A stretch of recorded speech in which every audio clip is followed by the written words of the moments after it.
Alright, we're now in the Detective Bureau part of the building, and this entranceway was constructed in the 70s. This is one of the last renovations. The building itself has been renovated for 3 times.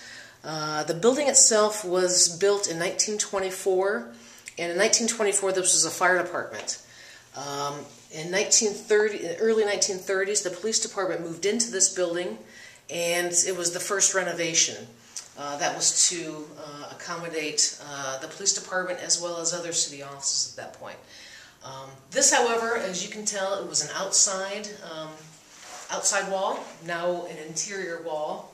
A lot of the problem with this building is that these outside walls are now interior walls, cannot be removed. They're load-bearing walls, and so to reconstruct this building would take actually millions of dollars, to the tune of $12 million is what the recent studies have shown. And compared to the building of a new construction building, which is $14 million, economically and cost efficient, basically studies basically say that it's more cost efficient to construct a new building. So that's what issue 11 is all about. Through these double doors, this used to be the public access. Now they are a secure door for our Detective Bureau since it's a secured facility. These doors are only open Mondays through Fridays when detectives are working, so that's just through the day. This part of the building also has some foundation issues. For whatever reason, there is seeping and wet conditions when it rains. Rainwater leaks up through this flooring and just stays wet for some reason. And it has to do with the foundation and the way it was constructed, or the renovation back in the 1970s. So this is where people access the Detective Bureau. Walking through here,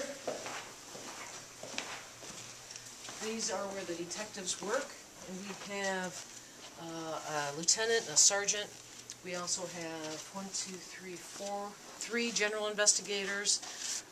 Juvenile counselor works here, as well as our evidence officer works out of the Detective Bureau. So we have about 8 detectives working through this office, as well as a secretary. The one thing that I wanted to point out in this area was that there is no natural light. There's no windows in this building, this area of the building, and except for the cubicles, nothing extraordinary.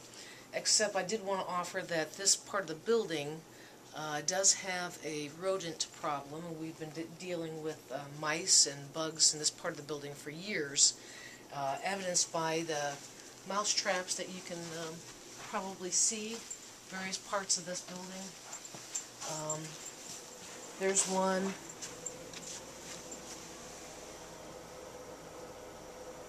This building is not compliant with current building codes and electrical codes, and that is also evident by the amount of extension cords that we have to use and power strips that we have to utilize. There's a bigger demand with technology these days for electronic equipment, so there are not enough outlets to support all of our technology, so we have to do with what we can, adding the power strips. So this is Laser. He is Jeff Langstack's guide dog, and he's a good boy. He lives here at the department, and then with Jeff when he goes home.